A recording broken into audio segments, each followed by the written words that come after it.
భోగి పండుగను మంచిగా చేసిరు కదా, చేసుకునే ఉంటారు. నేనైతే పొద్దుగాలనే లేచి ఇంటి ముంగట సాన్పు చల్లి అటు ఇంకా పెద్ద రథం ముగ్గేసిన. అలా రంగులు నింపే వరకే పొద్దంతా పోయింది. ఇంతలో మా సతిగడ ఏడికెళ్ళి తెచ్చిండో ఏమో 4 గరక పూసలు, రేగు పండ్లు, ఆవు పెండ తెస్తే గొబ్బెమ్మలు చేసి పెట్టిన. పండగ కాబట్టి ఇంత బెల్లపన్నం కూడా అండినా.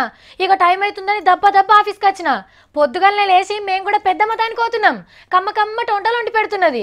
రేపటి ముచ్చట ఇప్పుడు ఎందుకు కానీ మొదలు 2 తెలుగు రాష్ట్రాల భోగి పండుగ ఎట్లా జరిగిందో ఇప్పుడు చూద్దాం. భోగి పండగ మస్తు సంబరంగా అయింది. ఎగిలివారంగా లేచి భోగి మంటలేసిండ్రు. ఇంట్లో పనికిరాని పాత సామాన్లను తీసుకొచ్చి తలగబెట్టిండ్రు. ఇంటి ముంగట రంగులతోని సంక్రాంతి ముగ్గులేసిండ్రు అమ్మలక్కలు.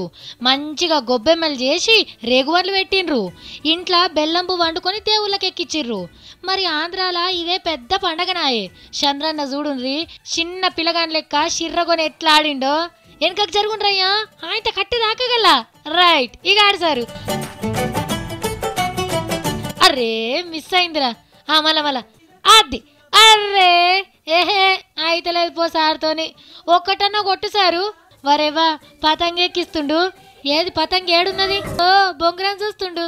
ఇగై అది ఇప్పుడు గోటీలాట. ఆహా కూర్చొని ఎంత ముద్దు కొడుతున్నావు సారు. చూసుకుంటా మళ్ళెట పోతుండు. మంచిగాడుండ్రి సార్, కట్నం మంచిగానే పెడతాడు గాని. ఇక భోగి మంటల కాడికి వచ్చిండు. విజయవాడల పండగ ముచ్చటిట్లున్నదా? ఇక అనంతపురంలో పండగ జరిగింది కదా, నా సామిరంగా సూపర్ పో.